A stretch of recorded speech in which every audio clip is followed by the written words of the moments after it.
The following story is a work of fiction inspired by true events. Names, characters, businesses, places, events, locales, and incidents are either the products of the author's imagination or used in a fictitious manner. Any resemblance to actual persons, living or dead, or actual events is purely coincidental. The rain was hammering down on the hood of the patrol car, the kind of rain that washes away evidence and drowns out screams. Officer Jack Reynolds was done. He was 20 years deep into a cold case that had broken his father and was currently breaking him. His mother hadn't just died. She had vanished into thin air 2 decades ago. But then, a knock on his window shattered his spiral of grief. Jack rolled it down to find a soaking wet 7-year-old boy, shivering in a coat 3 sizes too big, holding a leash attached to a one-eyed scarred mutt that looked like it had crawled out of a grave. The boy didn't ask for money. He didn't ask for a ride. He looked Jack dead in the eye, water dripping from his nose, and whispered the 6 words that would turn the entire town of Oak Haven upside down. "My dog can find your mother." Jack thought it was a cruel joke. He thought the boy was crazy. But what that dog did in the next 24 hours didn't just shock the police force. It unearthed a secret so dark, the town would never be the same again. Welcome back to the Animal Chronicle. To understand why those words froze the blood in Officer Jack Reynolds' veins, you have to understand the history of Oak Haven. It was a town swallowed by the forest, a place where the trees grew too close together and the shadows stretched too long. 20 years ago, on a Tuesday morning, Martha Reynolds, Jack's mother, walked out to the mailbox and never walked back. The kettle was still whistling on the stove. Her purse was on the counter. It was as if the earth had simply opened up and eaten her whole. Jack was 12 then. Now, at 32, he was the youngest sergeant on the force. But his eyes looked ancient. He had joined the force for one reason: to find her. But the trails had gone cold, the leads had dried up, and the town had moved on. Everyone except Jack. So, when this boy, a kid Jack vaguely recognized as Leo, a foster child who lived on the edge of town with the eccentric widow Halloway, made that claim, Jack's first instinct was anger. "Go home, kid," Jack growled, reaching for the window switch. "This isn't a game, and don't ever talk about my mother." But Leo didn't flinch. He planted his small, muddy boots on the asphalt. The dog beside him, a scruffy terrier mix with matted grey fur and a missing left eye, let out a low, vibrating whine. It wasn't a beg, it was a signal. "Barnaby isn't playing," Leo said, his voice trembling not from cold, but from intensity. "Barnaby found this." Leo reached into his oversized coat pocket and pulled out a fabric square. It was stained with mud, partially rotted, and smelled of wet earth. He shoved it through the window. Jack recoiled at the smell, but then his eyes adjusted to the object in the dim cabin light. It was a silk scarf, faded yellow with small embroidered blue jays. Jack stopped breathing. The world tilted on its axis. He knew that scarf. He had bought it for his mother with his allowance money for her birthday, 3 days before she vanished. She was wearing it the morning she disappeared. Jack snatched the scarf, his hands shaking violently. "Where?" he choked out. "Where did you get this?" "Barnaby dug it up," Leo said softly. "In the Devil's Throat." The Devil's Throat. The most dangerous ravine in the county. A place of unstable rock slides and deep, hidden caves. A place the police had searched with drones, helicopters, and trained bloodhounds 20 years ago. They had found nothing. "Get in!" Jack unlocked the doors. "Show me." As the dog hopped into the back seat, shaking off the rain, Jack looked into its remaining good eye. It was an amber colour, intelligent and haunting. This wasn't a police dog. It wasn't a trained tracker. It was a street dog. But as Barnaby looked at Jack, the officer felt a chill crawl up his spine. The dog wasn't looking at him. He was looking through him. And Jack realized, with a sinking dread, that finding the scarf was just the beginning. The drive to the trailhead of the Devil's Throat was silent, save for the rhythmic thumping of windshield wipers. Jack radioed dispatch, telling them he was following a lead, but he didn't say what. He didn't want the chief involved yet, not until he was sure. Chief Miller had been the lead investigator on his mother's case 20 years ago. He had been a second father to Jack. But lately, Miller had been urging Jack to let it go. Dead bury the dead, son, he'd say. They parked at the rusted gate blocking the old logging road. The rain had turned to a light, freezing mist. "Lead the way, Barnaby," Leo whispered, unlatching the leash. Most dogs would bolt. Most dogs would sniff a squirrel and vanish. But Barnaby didn't run. He lowered his nose to the ground, took a deep snort of the freezing air, and looked back at Jack. He gave a short, sharp bark, a command, and trotted into the dense underbrush. They walked for an hour. The terrain was brutal. Slick rocks, thorny vines that tore at their clothes. Jack kept his hand on his service weapon, his flashlight cutting beams through the fog. "How did you find this place, Leo?" Jack asked, breathing hard. "Barnaby ran off 3 days ago," the boy admitted. "I chased him here. He was digging at a rock pile. That's where we found the scarf." "Why did you wait 3 days?" "Because," Leo stopped, looking back with eyes too old for his face. "Because someone was watching us." Jack froze. "Who?" "I don't know," Leo whispered. "But Barnaby didn't bark at them. He just went silent, like he was hiding." Jack scanned the tree line. The feeling of being watched prickled the hairs on his neck. He wasn't just a grieving son right now.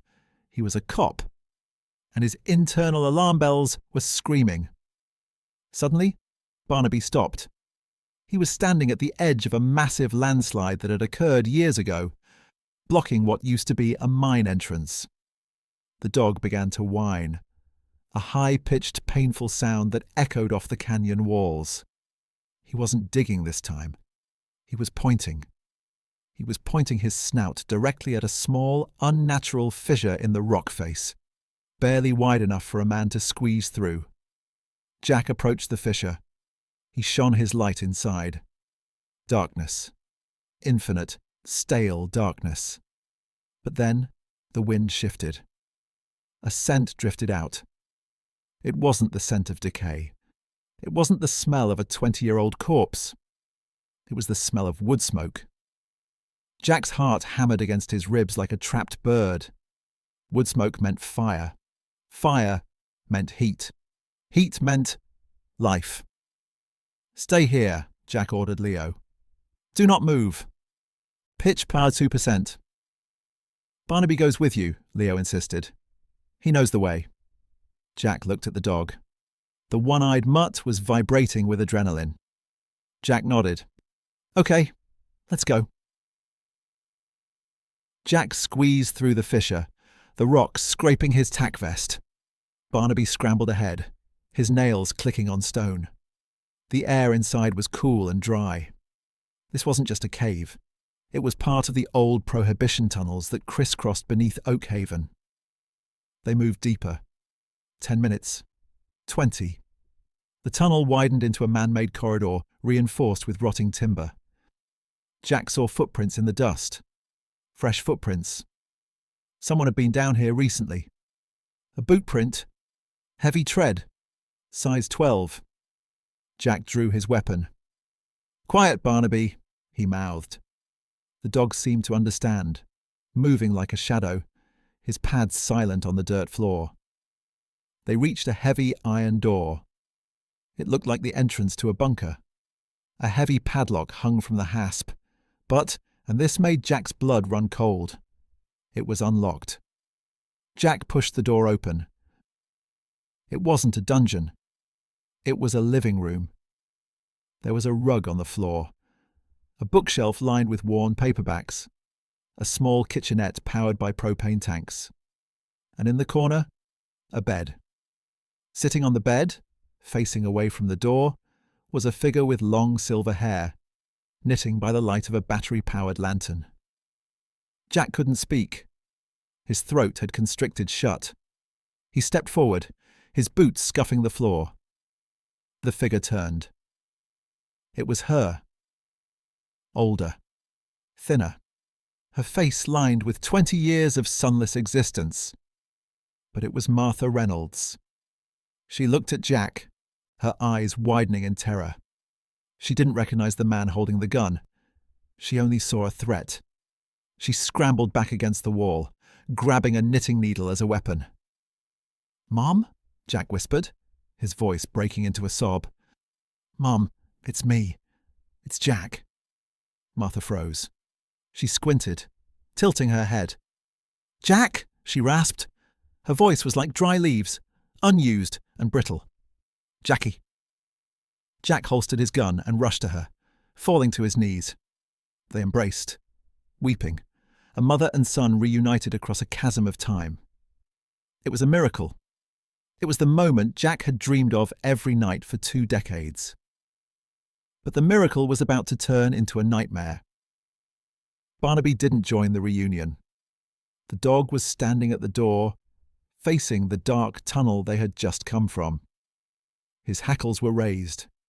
His lips were curled back, revealing yellow teeth. He let out a growl that sounded like a chainsaw revving up. Jack pulled away from his mother. "Mom, we have to go. Who did this? Who kept you here?" Martha's eyes went wide with panic. She gripped Jack's arm, her nails digging in. "You shouldn't have come, Jackie. He sees everything. He's always watching." "Who, Mom?" "The Protector," she whispered.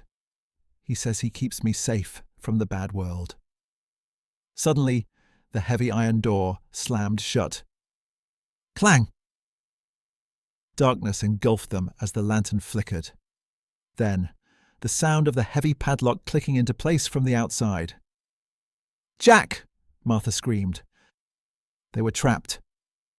And, from the other side of the door, a voice echoed. A voice Jack knew better than his own. "I told you to let it go, son. Why couldn't you just let the dead stay dead?" It was Chief Miller, Jack's mentor, the man who raised him after Martha disappeared, the man leading the police force. He was the kidnapper. "Chief!" Jack screamed, banging on the iron door. "Open this door! You kept her here. For 20 years? Why?"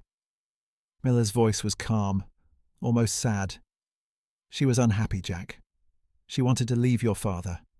I offered her a safe place. Then it got complicated. I couldn't let her go. I couldn't lose my reputation. I kept her safe. I kept her fed. But you had to follow that damn dog." "I'm going to kill you!" Jack roared, throwing his shoulder against the steel. It didn't budge. "No, Jack," Miller sighed. "The ventilation in that shaft is poor. I'm going to block the outer fissure. You'll all just go to sleep. It's a kindness. Goodbye, son." Footsteps receded. Panic set in. The air in the bunker suddenly felt thinner. Jack looked at his mother, who was sobbing on the bed. He looked at the heavy door. He looked at his radio. No signal. Underground. They were buried alive. "We need a way out," Jack said, scanning the room frantically. "Mom, is there another exit?" "No," Martha wept. "I've looked for 20 years. There's nothing." Jack grabbed a heavy chair and smashed it against the ventilation grate high on the wall. It was too small for a human. He sank to the floor, defeat washing over him. He had found her only to die with her. He had dragged an innocent 7-year-old boy into this, who was waiting outside, probably next on Miller's list. "Wait, Leo." Jack scrambled to the door. "Barnaby!" he yelled. The dog was pacing frantically. He sniffed the crack under the door. Then, Barnaby did something strange. He didn't dig at the door. He ran to the bookshelf. He started tearing at the bottom shelf, ripping books away with his teeth, growling, digging at the floorboards behind the shelf. "What is he doing?" Martha asked.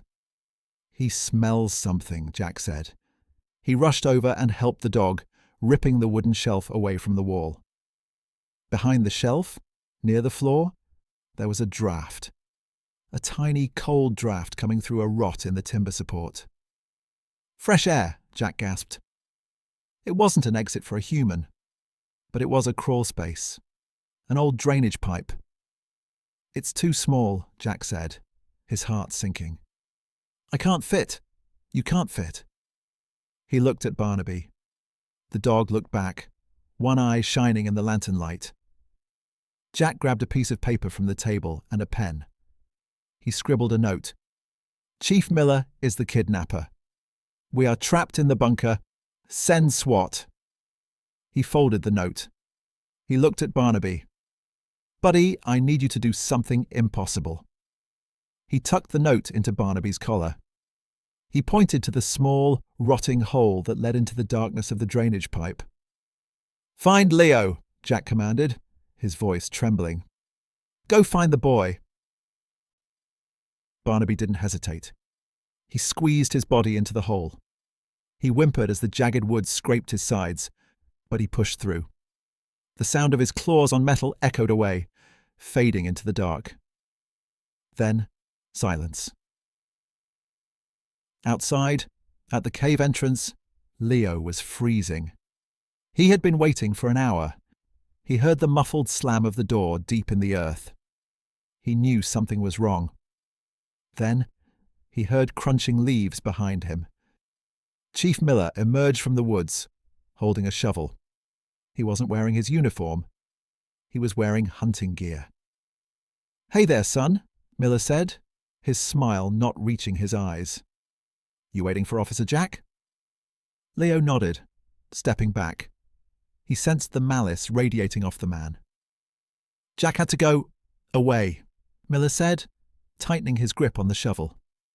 "And his dog ran off. You should come with me. I'll take you to a warm place." Leo knew about stranger danger, but this was the police chief. Yet, his guts screamed, "Run." Leo turned to bolt, but he tripped on a root. Miller lunged, grabbing Leo by the collar of his coat. "No loose ends," Miller grunted, raising the shovel. Grrrroof. Like a bullet from a gun, a muddy, bloody, furious ball of fur exploded from a hidden drainage culvert 10 feet away. "Barnaby?" He didn't bark. He launched. Barnaby hit Chief Miller in the forearm, his jaws locking on. Miller screamed, dropping the shovel. "Get off me, you mongrel!" Miller shouted, punching the dog. Time 0.66. Barnaby held on.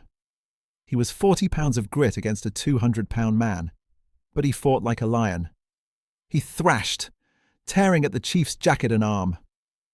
"Run, Leo, run!" Leo scrambled up. He saw the note fluttering from Barnaby's collar. He grabbed it as Barnaby was thrown aside by a vicious kick from Miller. Barnaby hit a tree with a sickening thud. He didn't get up. Miller turned back to the boy, his eyes wild. "Give me that." Leo didn't freeze. He ran. He ran faster than he had ever ran in his life, clutching the paper. He ran toward the main road, screaming. "Help! Help!" A convoy of state trooper SUVs was coming up the road, backup that Jack hadn't called. But his radio silence had triggered an automatic welfare check from the state dispatch. Leo ran right into the middle of the road, waving his arms. The lead car screeched to a halt. A trooper stepped out. "Whoa, kid, what is it?" Leo couldn't speak. He just handed him the muddy, crumpled note. The trooper read it. His face went pale. He grabbed his radio. "All units, we have a code 0. Officer down. Suspect is Chief Miller. I repeat, suspect is the chief." They found Miller trying to flee in his truck. He didn't make it to the county line. It took the fire department 3 hours to cut through the iron door of the bunker. When the light finally poured in, Jack was holding his mother, humming a lullaby she used to sing to him. They walked out into the night air together. Martha Reynolds, the ghost of Oakhaven, felt the rain on her face for the first time in 20 years. But Jack didn't stop at the ambulance. He ran to the tree line where the struggle had happened. "Leo? Barnaby?" He found Leo sitting in the back of a paramedic truck, wrapped in a blanket. And on the stretcher next to him lay Barnaby. The dog was still. His side was heaving. He had broken ribs and severe bruising. Jack walked over, tears mixing with the rain on his face. He laid his hand on the dog's head. "Is he?" Jack asked, terrified. Barnaby's one eye cracked open. He let out a soft huff. And then, slowly, painfully, his tail gave a single thump against the stretcher. Martha Reynolds' return made national headlines. Chief Miller is currently serving 3 consecutive life sentences. The town of Oakhaven had to reckon with the fact that their hero was a monster.